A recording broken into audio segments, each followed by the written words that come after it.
우리가 신앙생활을 할 때에 더 정확한 것을 알고 또 그 정확한 것을 자세하게 경험하는 것이 되어야 합니다. 에베소 교회에 이런 정확한 것을 알지 못하고 또 그 정확한 것을 자세하게 경험하지 못하는 일들이 있었습니다.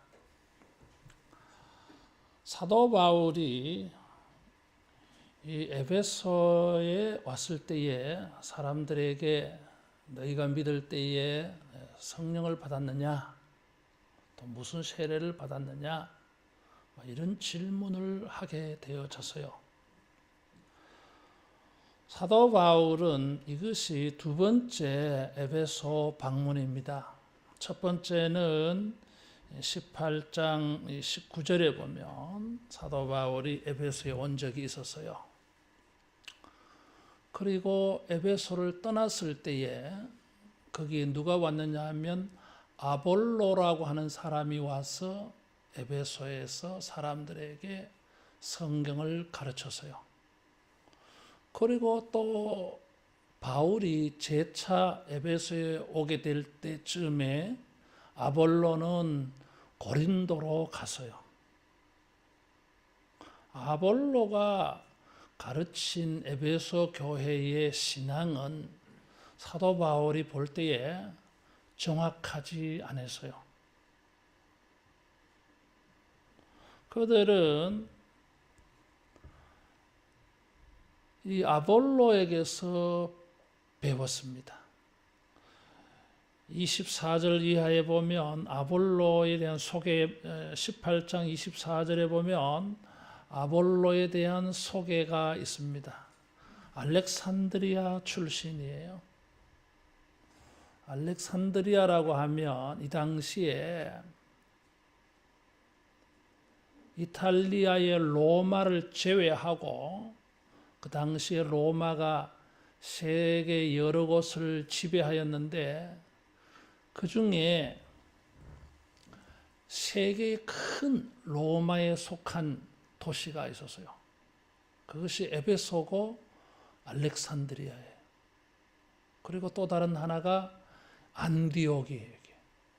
그래서 이 에베소, 안디옥, 알렉산드리아는 로마의 본토 밖에 있는 그 당시 로마에 속한 도시들 가운데 최고의 도시입니다. 그리고 알렉산드리아는 이 당시 학문의 도시였어요. 구약 성경을 헬라어로 번역해서 세상에 전도하려고 내어놓은 것이 바로 알렉산드리아였어요. 알렉산드리아에 우리가 성지순례를 가서 가본 적이 있었어요. 거기에 도서관이 있습니다. 그 도서관의 건물 외벽에는 세계의 모든 글자가 한자씩 다 거기에 적혀 있어요. 뭔가 상징성이 보이잖아요. 어쨌든 이런 곳의 이 출신입니다. 아볼로는 24절에 보면 언변이 좋고 성경에 능통한 자라, 25절에 일찍이 주의 도를 배워 열심으로 예수에 관한 것을 가르치며 말했다 그랬어요. 그런데 이 사람이 가르치는 것은 뭔가 문제가 있었어요. 그래서 26절에 보면 브리스길라와 아굴라 부부가 아볼로가 가르친 걸 보니까 뭔가 문제가 있어요. 그래서 브리스길라 부부와 이 사람은 여자예요. 남편 이름이 아볼로예요. 그래서 브리스길라와 아굴라가 이 아볼로에게 더 정확하게 풀어 가르쳤다 그러죠. 정확한 것을 알지 못한 아볼로에게 배운 에베소 교회 정확하지 않았어요. 그래서 그들은 아볼로가 알고 있는 세례 요한의 세례만 알지 예수님의 세례, 성령 세례 이런 것은 몰랐어요. 이게.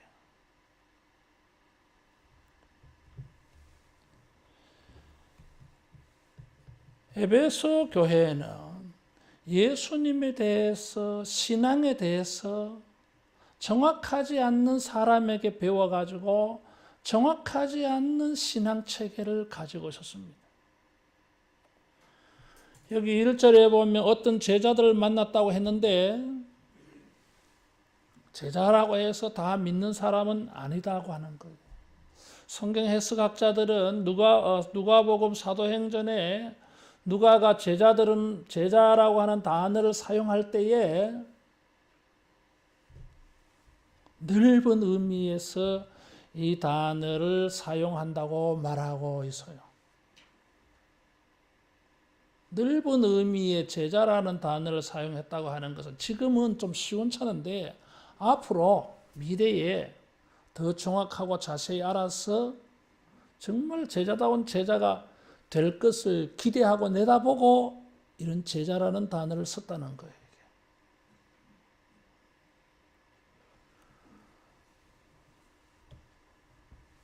아볼로에게 세례 요한의 세례만 아는, 구약 성경만 아는 아볼로에게 배운 에베소 교회 정확하지 않았어요.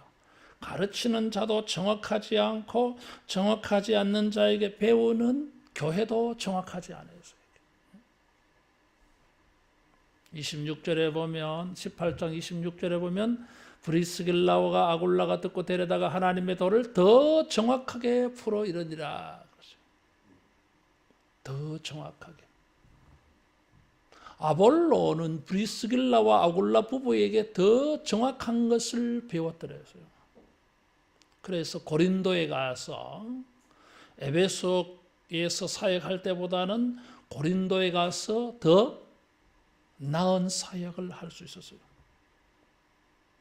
에베소 교회는 바울의 2차 방문을 통해서 하나님의 나라와 그 복음에 대하여, 예수님에 대하여 더 정확하게 알 수 있는 기회를 만난 것입니다. 18장 26절에 더 정확하게라고 하는 단어는 더 자세하게, 더 엄밀하게 그런 뜻이에요. 엄밀하다고 하는 것은 잘못됨이 없이 정확한 걸 말해요. 근본적인 것을 말해요.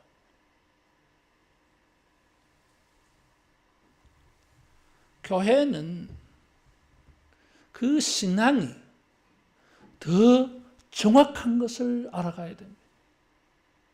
그 정확한 것을 자세하게, 좀 더 디테일하게 그것을 경험해 가야 합니다. 그런 점에서 교회는 끊임없이 새로워져야 됩니다. 착각하면 안 돼요.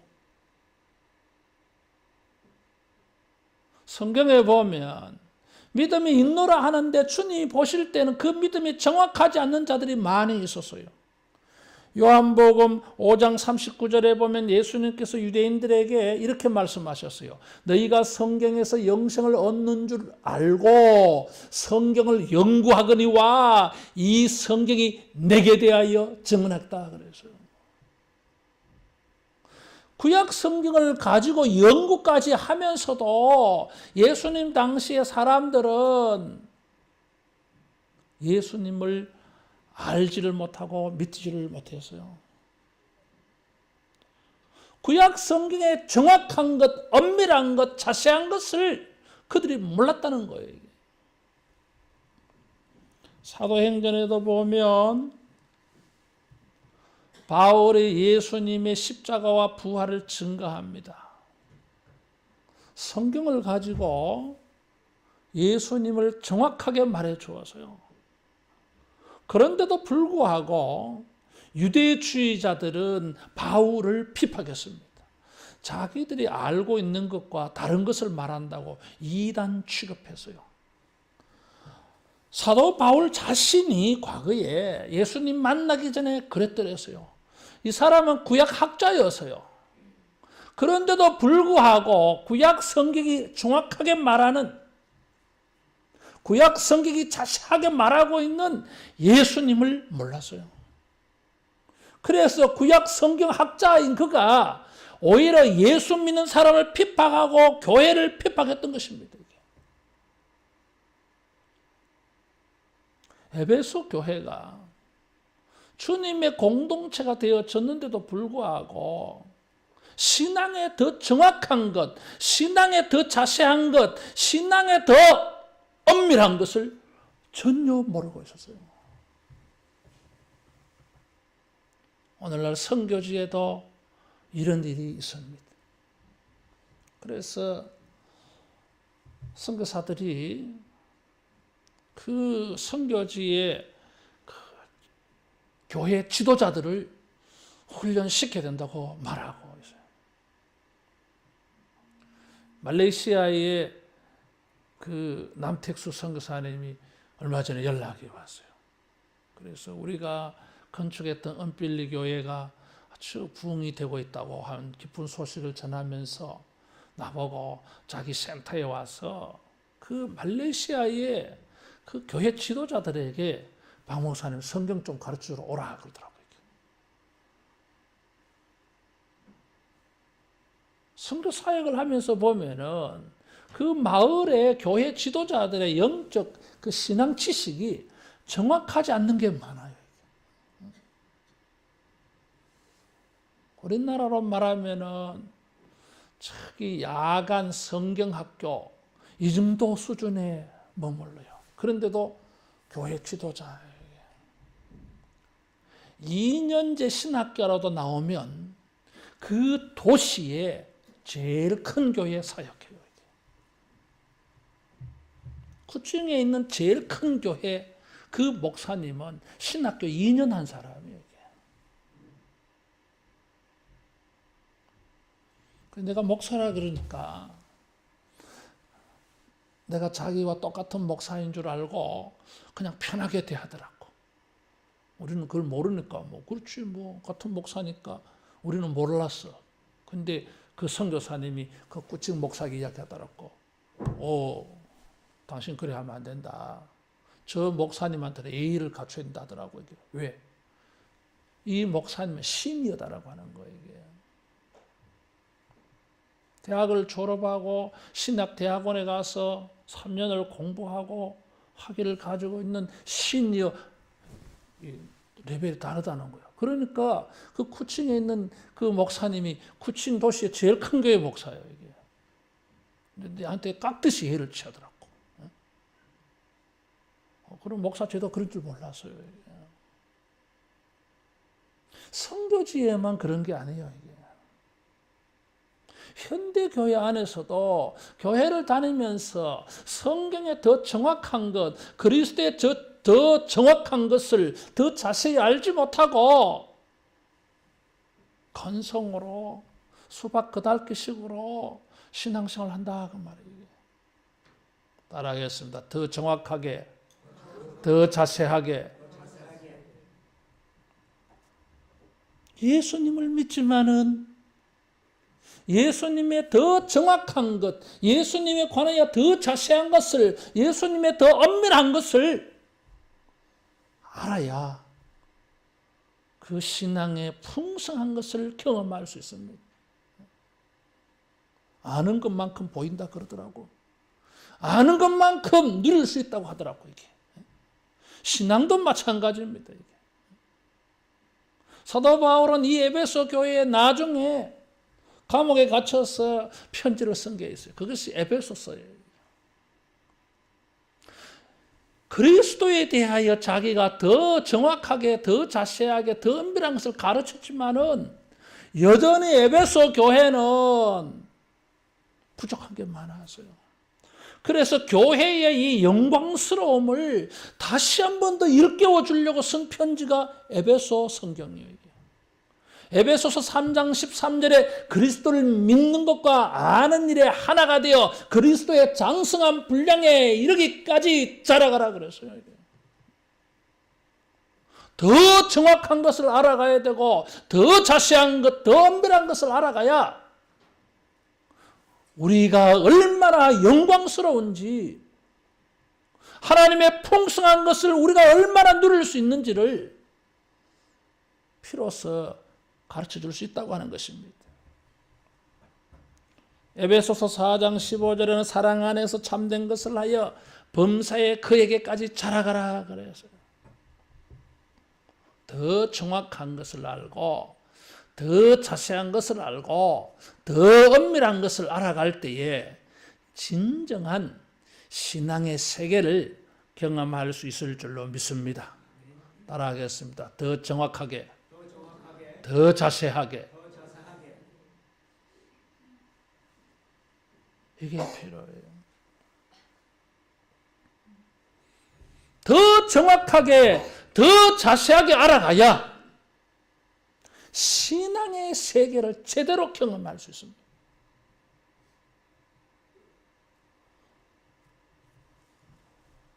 성령을 받았느냐 물었어요.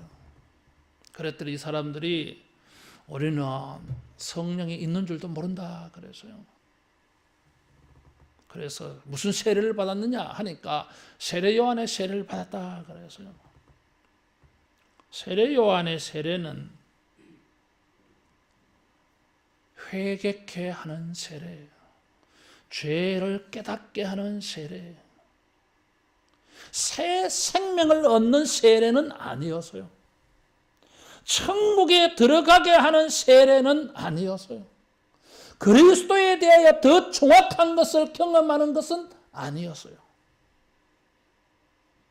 그런데도 에베소 교회는 아볼로를 통해서 세례 요한의 물 세례만 받고서도 자기는 제자라고 생각했던 것입니다. 바울은 세례 요한의 세례를 가지고 세례 요한이 말하였던 예수님을 가르쳐서요. 그래서 4절에 보면 내 뒤에 오시는 이 세례 요한이 자기 뒤에 오시는 예수님을 증거해서요. 그분은 성령과 불로 세례를 주는 분이라고 말해줬어요. 그분이 바로 예수라고 가르쳐 주었어요. 에베소 교회는 사도 바울을 통해서 첫 번째로 예수님에 대해서 뭔가를 듣게 되어졌어요.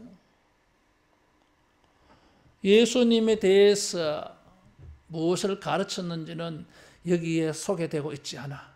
그러나 사도행전을 통해서 보면 사도 바울은 가는 데마다 예수님의 십자가, 죽음, 부활을 가르친 것을 볼 수 있습니다. 예수님의 십자가, 예수님의 죽음, 예수님의 부활이 우리의 신앙에 가장 정확한 것입니다. 우리가 자세히 알아가야 할 것이 그리스도의 십자가, 그리스도의 죽음, 그리스도의 부활이에요.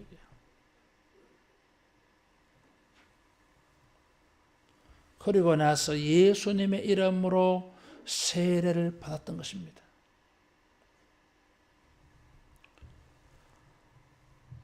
세례라고 하는 것은 꼭 받아야 돼요. 세례는 중요한 의미가 있습니다. 여러분 성경 찾아보겠습니다. 로마서 6장 3절 4절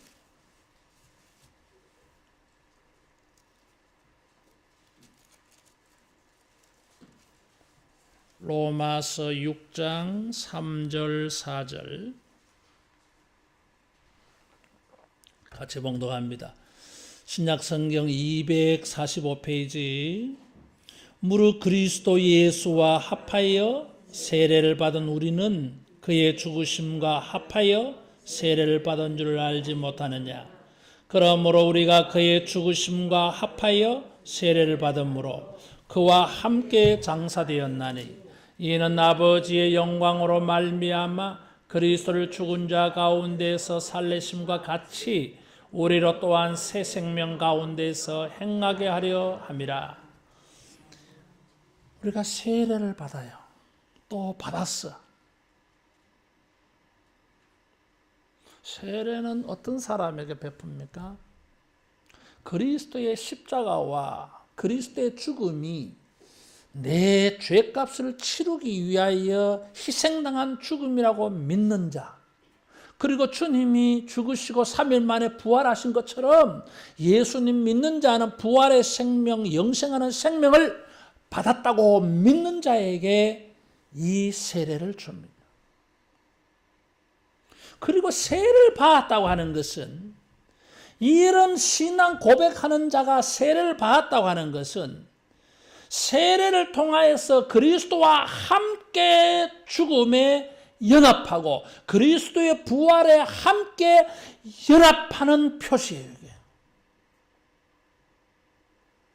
세례를 받으려면은 그리스도의 죽음과 부활을 믿어야 하고, 세례를 받는다고 하는 것은 그리스도의 죽음과 부활에 자기가 연합되었다고 하는 거예요.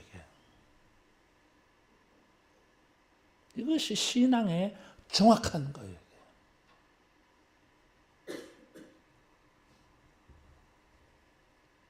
세례를 통해서 우리는 예수님의 죽음에 연합합니다. 함께라고 한 단어를 썼어요. 예수님이 십자가에 달려 죽으실 때에 그분이 우리 죄를 담당하셔서 십자가에 희생당하셨기 때문에 우리도 그때 죽은 거예요. 예수님이 부활하셔서 새 생명을 얻으셨는데 그때 우리도 그때 부활한 거예요. 그것을 믿는 게 신앙이에요. 그것을 경험하는 것이 예수님의 이름으로 세례받는 거예요. 이런 성격에서 보면 신앙이라고 하는 것은 그리스도의 십자가와 죽음과 부활에 참여하는 것이고 그것을 경험하는 일인 것입니다.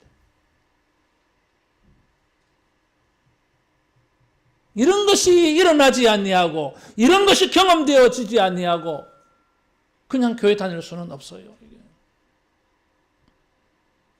신앙이 정확하지 않는 것입니다. 예수님의 이름으로 세례를 받아서 우리는 죄 용서 받은 것을 확신하게 되어지고 예수님의 부활처럼 나도 부활할 거라고 하는 새 생명을 얻을 것이라고 하는 이런 믿음을 가지게 되어지는 것입니다. 세례 요한의 세례는 회개케 하는 세례지만 예수님의 세례는 죄 용서받는 세례고 거듭나는 세례고 새 생명을 얻는 세례고 천국 백성이 되어지는 세례예요.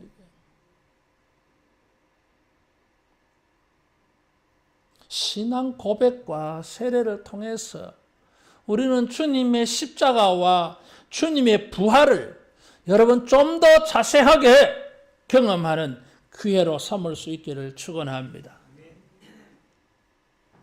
그것을 경험한 거예요.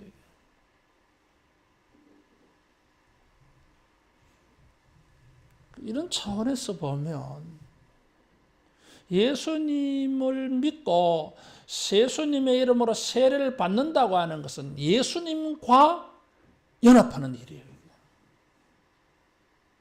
따라하겠습니다. 주님과 함께. 주님과 함께 주님에게 연합되어지는 기회로 삼아야 돼요.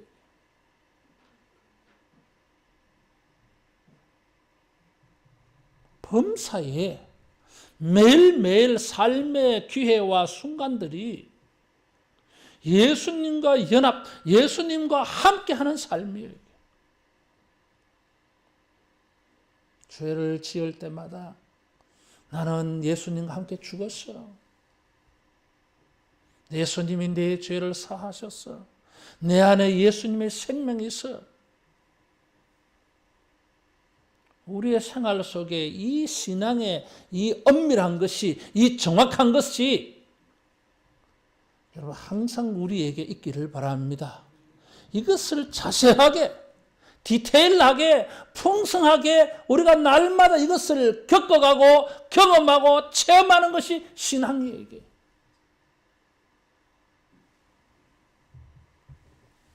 예수님과 연합해서 가는 것입니다. 에베소 교회는 이 신앙의 정확한 것을 바울을 통해서 배웠어요. 그때의 사도 바울이 이 사람들에게 안수하였을 때에 6절에 보니까 성령이 임하심으로 방언도 하고 예언도 했다 그랬어요.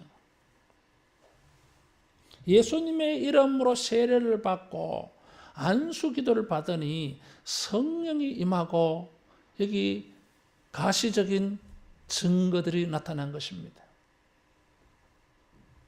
사도행전에 보면 성령이 임할 때에 안수기도하는 일도 있고 안수기도 없는 것도 있어요.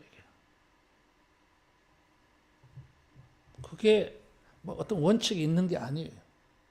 문제는 여기에 성령이 임하셨다고 하는 거예요.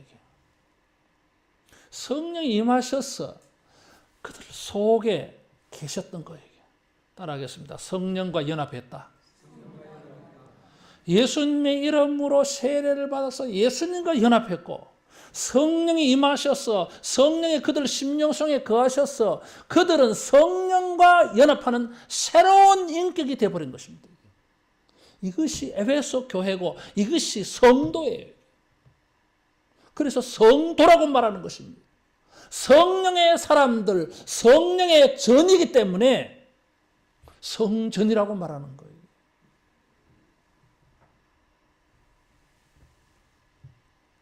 예수님의 죽음과 부활을 믿고 거기에 참여하는 것에 예수님의 세례였어요. 이것을 자기 개인적으로 주관적으로 경험하는 것이 성령의 세례, 성령으로 말미암은 연합이었어요. 예수님의 십자가 부활은 과거 사건입니다. 객관적인 사건이에요. 이것을 현재 개인적으로 주관적으로 경험하는 것은 성령 세례였어요. 에베소 교회는 이것을 처음으로 경험했어요. 그래서 이것을 성령 세례라 그래요. 처음으로 성령을 경험하는 것은 성령 세례라 그래요. 처음일 때. 근데 이것이 반복되어지고 점점 더 풍성해지고 점점 더 그 안에서 넘치며 사는 것을 가르쳐서 성령 충만이라고 해요. 성령 세례와 충만이 달라요. 이게. 어쨌든 여기 중요한 것은 에베소 성도들은 신앙의 더 정확한 세계로 더 나아갔어요. 예수님의 죽음과 십자가 부활을 알게 되어졌고 믿었고 세례를 받아서 예수님의 죽음과 부활에 연합했고 더 나아가서 성령과 연합하는 인격으로 새로워진 것입니다. 여러분 우리에게 이런 은혜가 있어지기를 축원합니다. 사도행전에는 이런 성령의 세례가 나와요. 이게. 어떨 때에는 세례를 받고 성령이 임하는 일도 있고 성령이 임하여서 세례 받는 일도 있고 때로는 세례 받기 전에 성령을 받는 일도 있어요. 순서는 중요하지 않아서 다양해요. 순서는 어떠하든지 간에 사도행전의 교회가 보여주는 것은 그 당시 교회는 예수님과 연합되어졌고 더 나아가서 성령과 연합되어진 이런 새로운 공동체를 이뤘다고 하는 사실입니다.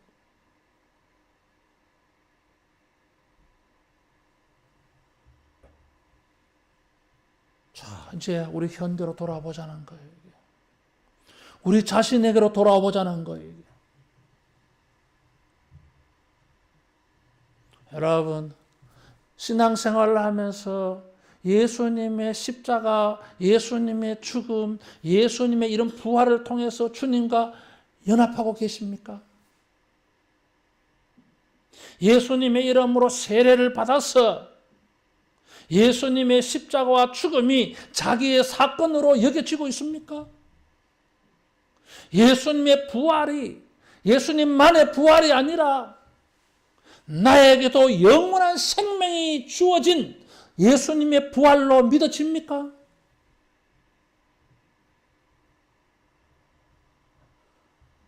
아니면은 예수님에게만 일어난 일로 아직도 여겨지고 있습니까?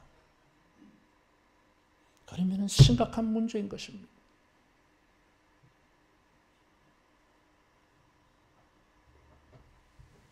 에베소 교회는 사도 바울의 가르침과 설교를 듣고 예수님의 십자가와 죽음과 부활에 대한 복음을 듣고 그것을 듣고서 그것이 바로 나와 연합된 사건이구나. 내가 함께 되어진 일이었구나. 그것을 받아들였어요. 믿었어요. 그래서 예수님 이름으로 세례받은 거예요. 세례받으면서 자기는 주님의 죽으심과 부활에 참여했다고 믿었어요. 이게. 설교를 듣고 성경을 읽고 이런 것을 여러분 믿으시기를 바랍니다. 그것을 수용하시라 그 말이에요. 그리고는 성령이 우리에게 이런 것을 경험하게 하도록 성령님을 초청하고 성령님과 연합하는 이런 은혜를 구하시기를 바라요. 로마서 8장 9절에 보면 성령이 없으면 그리스도의 사람이 아니라 그랬어요.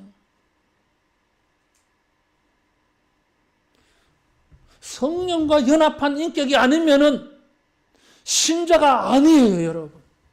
교인일지는 모르지만 아니라는 거예요. 고린도전서 12장 3절에 보면 성령이 아니고서는 아무도 예수를 주로 고백할 수 없다 그랬어요. 에베소서 1장 13절에 성령의 인치심을 받아야 된다 그랬어요.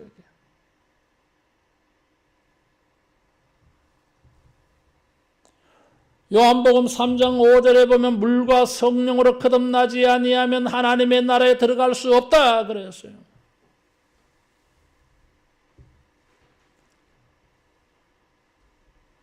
그리스도의 이름으로 세례를 받아서 그리스도에게 연합되어지고 이런 그리스도와 연합된 것을 성령으로 말미암아 개인적으로 주관적으로 경험하는 이런 성령의 연합, 성령의 경험 있어지기를 축원합니다.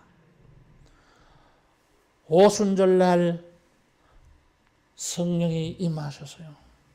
그런데도 아볼로는 그것을 말하지 않았어요.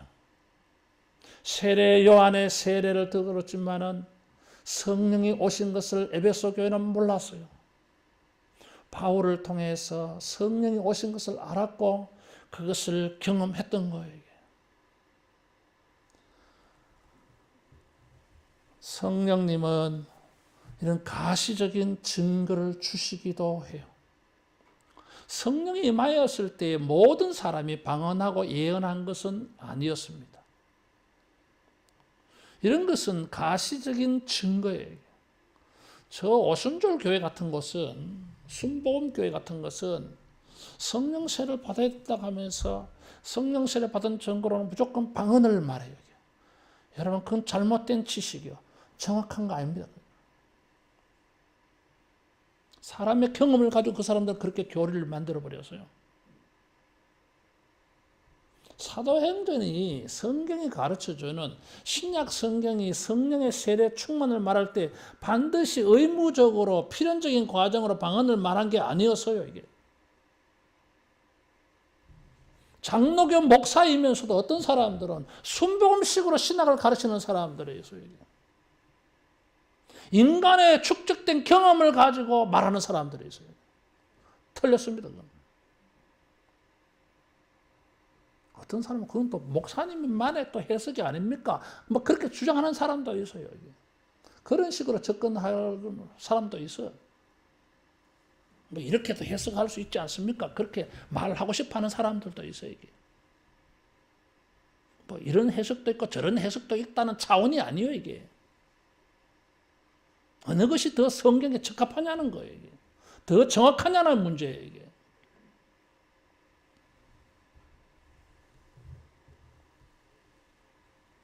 이런 가시적인 증거가 있고 없고가 문제가 아니라 성경이 말하고자 하는 것은 성령과의 연합, 성령의 임재, 성령의 경험, 성령의 함께 하심을 말하고 있어요.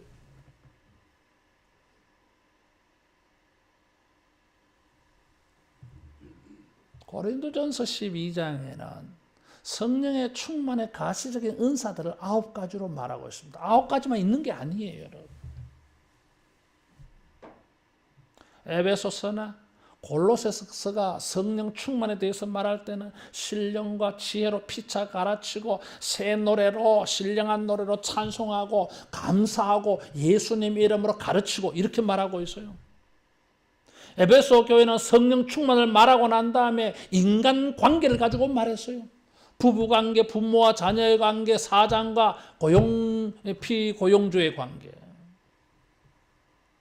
거기는 사랑과 순종을 말하고 있어요. 이게. 가시적인 것이 어떤 것이든지 간에 중요한 것은 그리스도와 연합하는 것을 경험하는 것이고 성령과 연합된 것을 경험하는 것이 문제예요.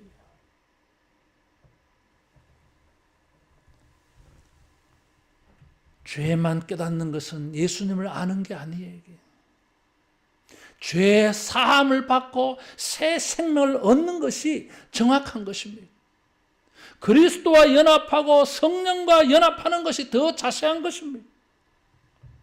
예수님께서도 요한복음 14장 26절에 보면 보혜사 아버지께서 내 이름으로 보내실 성령 그가 너희에게 모든 것을 가르치고 내가 너희에게 말한 모든 것을 생각나게 하리라 14장에 그렇게 말했어요.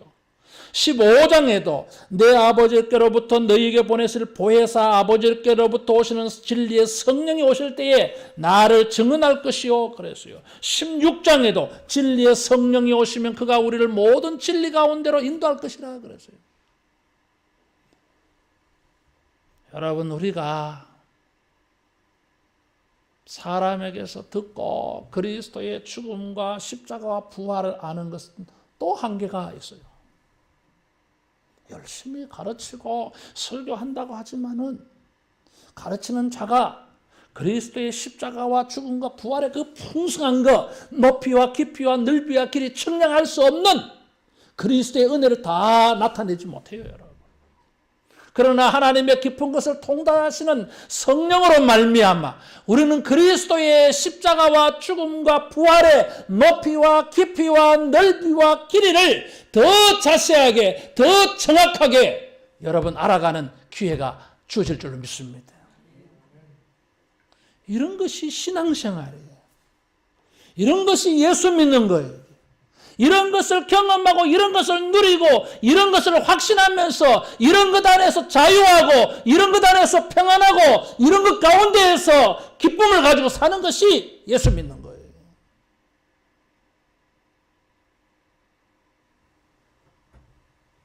따라하겠습니다. 성령님과 친밀하자. 여러분 연합이라고 하는 것은 중요한 거예요.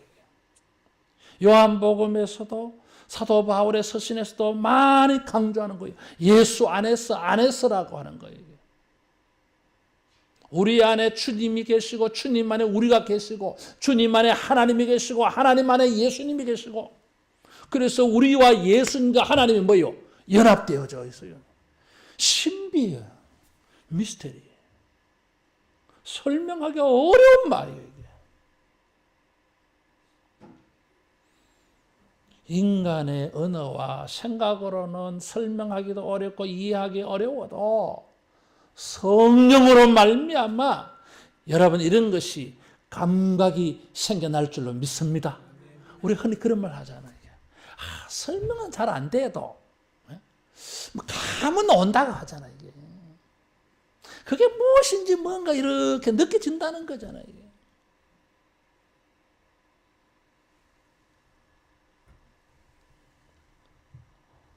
성령이 우리와 연합하시고 우리가 예수님과 연합했다고 하는 것은 이게 우리 안에 예수님 안에 성령님 안에 우리 안에 이렇게 연합되어졌다고 하는 것은 아주 가까운 걸 말해요.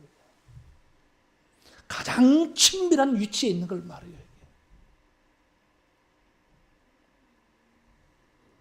매일매일의 삶이, 우리의 신앙생활이 예수님과 연합하고 성령님과 연합해서 이 죄 용서의 이 은혜, 새 생명의 은혜, 영원한 천국의 백성으로 거듭난 이것을 우리가 날마다 향유하는 이런 매일매일 되어지기를 주님의 이름으로 축원합니다. 기도하겠습니다.